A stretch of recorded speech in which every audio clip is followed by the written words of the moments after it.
Audio Jungle. Audio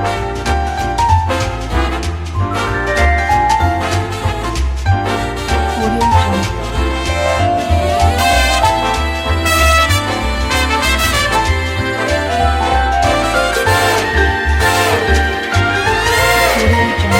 Hi everyone, my name is Evie. What I have for you guys today is Sancocho, so stay tuned for the ingredients.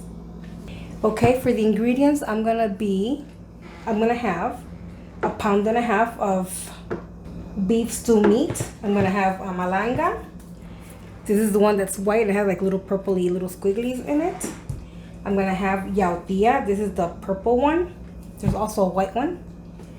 And this is añame. I'm gonna add maybe 3 bananas, just 3. 1 plantain, different from the banana. I have yuca. I have 3 tablespoons of homemade sofrito, paprika, salt and pepper to taste, and 8 ounces of tomato sauce. Okay, so the first thing I'm gonna do, I'm gonna take the meat and I'm gonna rinse it, of course, and I'm gonna clean it, cut off all the little fatty thingies that it may have. And what I wanted to say, if you have an Instapot, you can go to an Instapot. I'm gonna do it in mine. I'm gonna put this in here with just salt, and I'm gonna let it cook for 25 minutes. That's all it needs for my meat to be tender. If you do not have an Instapot or one of these pots, just cook it on the stove top. It'll take you longer, but let it come to a hard boil. Then put it on the lowest with a lid and just let it cook away. It might take you 1.5 hours, 2 hours. So yeah, I'm gonna do all of this first, and then we'll come back when I start with all these other root vegetables. Okay, what I wanted to say, you want them bite-sized, but there are some that are bigger than others, so just cut them up more or less to even up the smaller pieces, because you want these to cook evenly. You don't want bigger chunks, and then that meat's gonna be harder because it takes longer to cook a bigger chunk. So yeah, just clean out your meat and do all this. I had already rinsed it, but I'll re-rinse it again, trying to get rid of all that extra blood on there. See, mine are pretty much even. It was just, yeah, see, just a few little pieces. So guys, I know this video has been requested a long time ago. I know I haven't even been uploading anything. Guys, I've been really tired. I have been taking care of Talia, and honestly, my body hurts. Not because I'm taking care of her, but I have a bumped arm that's killing me. I have my knee that hurts. I don't understand why. I haven't gone to the gym. I know that's the reason why, because my body used to the gym. You can't tell, but it is. So okay, let me give this a rinse and put this to cook. Okay guys, what I wanted you to see is I already put it in my pot and I filled it to the max. I know I don't need it to be to the max to cook my meat, but when I make the sancocho, instead of adding just hot tap water to my food, I want to use the liquid in here, which already will be flavored with the meat. And I'm going to use 2 tablespoons of adobo. It is not a lot because I am making a huge pot. As a matter of fact, I think I'm going to be needing more. But if you do not have adobo, you know what to use. Salt, pepper, garlic powder, onion powder, a little bit of paprika, a little bit of cumin if you want. Yeah, just those little bit of spices. So this is done here. I'm gonna put my lid on backwards, of course. Oopsie. And now I'm gonna put it on. I'm gonna put it on meat, and I'm gonna give that. And we're going higher. I pressed the wrong one. We're going 30 minutes. See? 30 minutes on this. That's going to build up pressure, and then it starts counting down. While this is happening, we're going to peel all our root vegetables. Okay, so while my meat is cooking, I'm going to peel my yautía. And I use a potato peeler for this. If it gets hard in some places, I'll use a knife. But this is mostly what I do. So I peel this with a knife. I just want to show you a little bit of everything so that you guys know I make mine. Maybe you make yours different. I do the same thing for the ñame. I use my potato peeler. For the yuca, I use a knife. I got this little tip, and this is hard.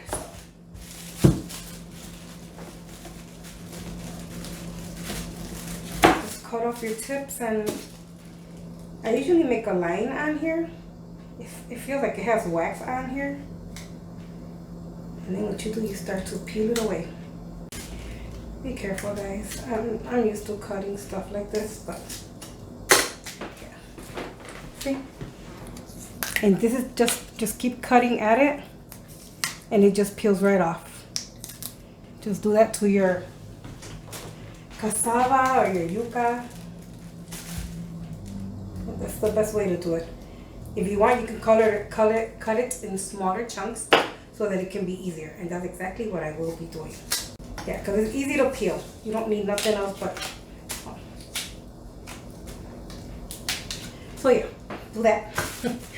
And then for the yautía, I actually just do very thin cuts all the way down. And what I will be doing is I'm gonna cut these a little bit bigger than bite size, because bite size is too small. I'll show you when I start cutting them. Okay, so here it is. Here's my vianda, or my vegetable roots. Some of them are bigger than others when I cut them because these take less time to cook, and if you overcook them, they're gonna disintegrate and turn into nothing. So that's that. They're not bite-sized, they're bigger. They fit in the palm of my hand. So now the bananas, it's gonna be a different story. I'm gonna show you how I peel them. I already had them in really hot water. So I just take them and I just peel away the peel, of course. Oh, cut it down the bottom. So I just basically just peel it like this. You know what I noticed about myself just now? My hands are shaky. Don't know why.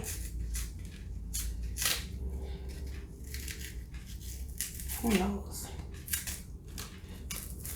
Okay, so once I've peeled it, I'm gonna cut this one in 4 pieces only. I don't want them too small. So that's how I'm gonna do each one. That's how big it looks, like about 2 inches. So that's what I do, what I will do with all my bananas and with my plantain. Oh, and my 1 plantain. So it'll all be the same size, okay guys? Look who's here, guys. I just got company. Say hi, Tali. Say hi, aquí. Dile hi. Yee. Show your little bottom teeth. Aquí, Tali. Yeah, my baby got teeth. Her top ones already coming out. Mama, say hi. Adrian wants to say hi. Even on my days off, I have her. How do you like that? Dile hi, la nena.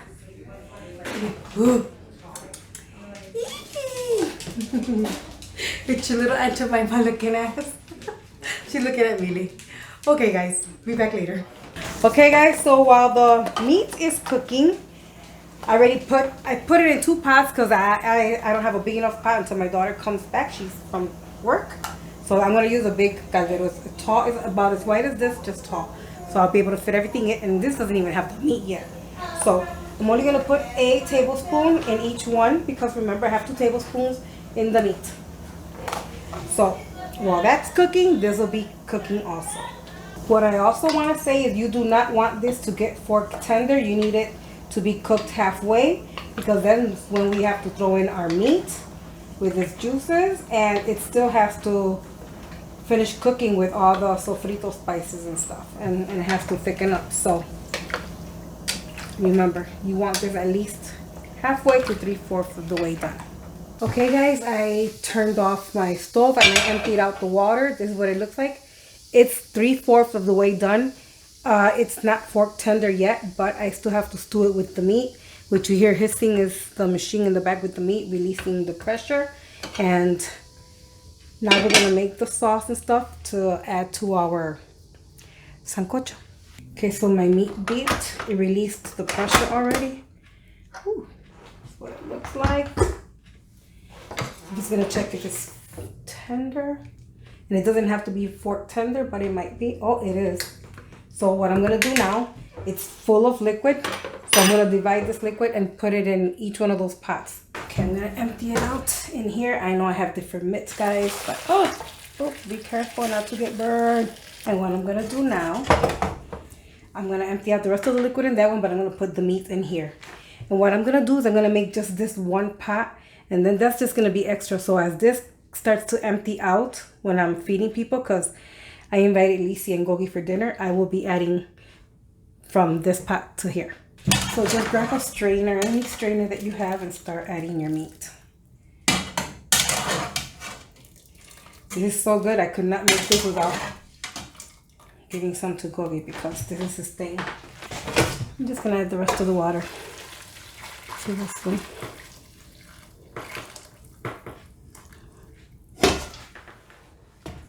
And whatever little meat is here. Now what we want to do is we want to turn this on. I want it on high until I start getting a hard boil. That shouldn't be too long. Like the meat just beat. Look at this, guys. I'm excited about this. If you're not Hispanic or Puerto Rican, Dominican, or Cuban, you might not know what this is. Wait, there's other countries that know what this is, but I don't think Mexico. My husband has never had this. Okay, so while that's doing its thing, I'm gonna sofreír my sofrito. I'm gonna cook out my sofrito. Okay, so in my little pan I have 2 tablespoons of oil. The juices from the meat didn't release any fat. So I put 2 tablespoons of oil of your choice in my pan. I have canola oil. I'm going to cook out my sofrito. I have 4 tablespoons of sofrito here. We're going to cook this off for a little bit before I add it over there. Remember, we have to adjust the salt because I did add adobo to the meat, and I added a tablespoon of salt to the vegetable roots, but they did not get salty. I had already tasted my water while it was boiling, so it's very underseasoned without the meat juices, so I still gotta check that. We're gonna let this cook off for at least 2 minutes and we'll be back. Okay, so once your sofrito has frying action like mine does, I'm gonna add a whole can of tomato sauce. The reason I have it in a jar is because my Walmart hasn't had tomato sauce in a can for about a month now. Every time I've gone with Punky shopping and Lisi, none. So I bought a can that's a 15-ounce can, and I just divided it by 2.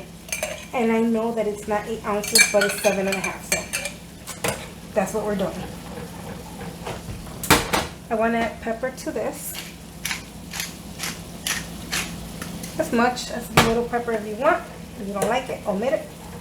You can also add olives to this. I don't add it because picky people in my family, very picky.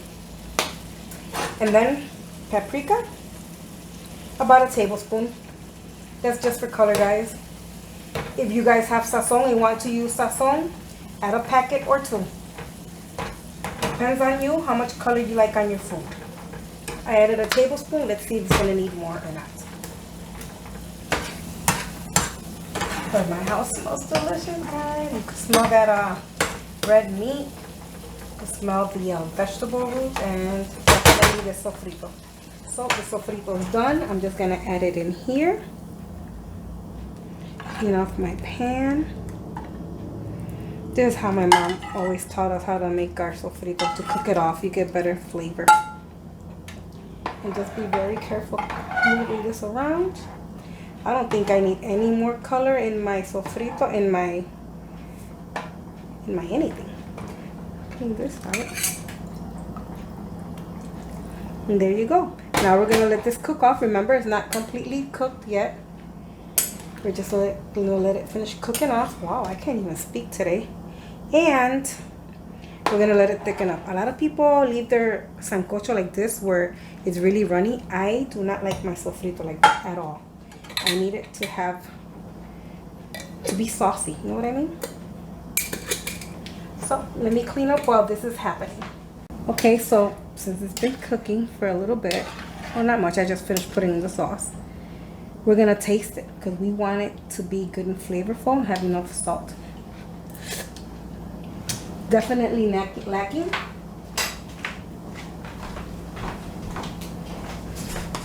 So I'm going to do a little bit of adobo. If you don't have adobo, feel free to add a teaspoon of salt, or as much or little as you like. Not everybody has the same, same saltiness. I cannot stand under seasoned food. That is a pet peeve of mine.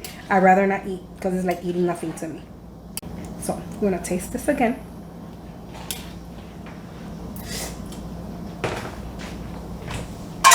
Now that is perfect. So we're just gonna let this keep doing its thing, let it get saucy, and then we'll show you what it looks like. So another thing you can add is this beef bouillon. I forgot I had it. I was just checking in my cabinet and I have it. I think I'm gonna add a teaspoon. It's just for flavor. I mean, it does salt, so be very careful. But yeah, I'm gonna add 1 teaspoon of this. If you have it in a cube, you can add it. This is powder form, so I'm just gonna add about a teaspoon of this. Okay, everyone, I just wanted to show you how it's looking. Be careful moving this. I already put my fork through there. You can tell I cracked it open. But yeah, this is what it's looking like. All the meat, all the veggies, they're all here.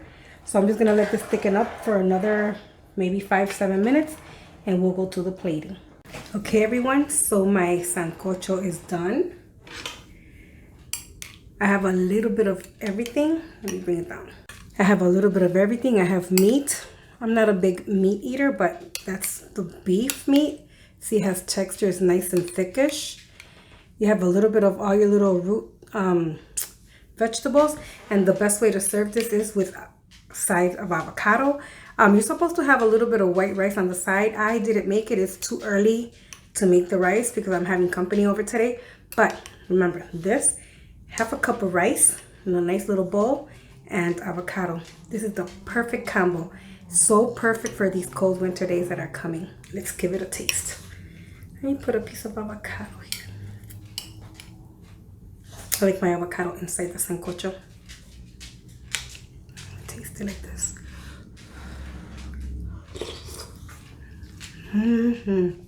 It is so good.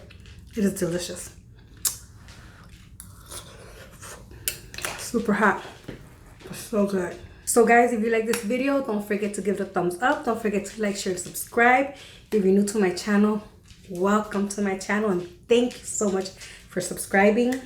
For those of you who waited forever and a day for this video, I am so sorry, but it's finally here.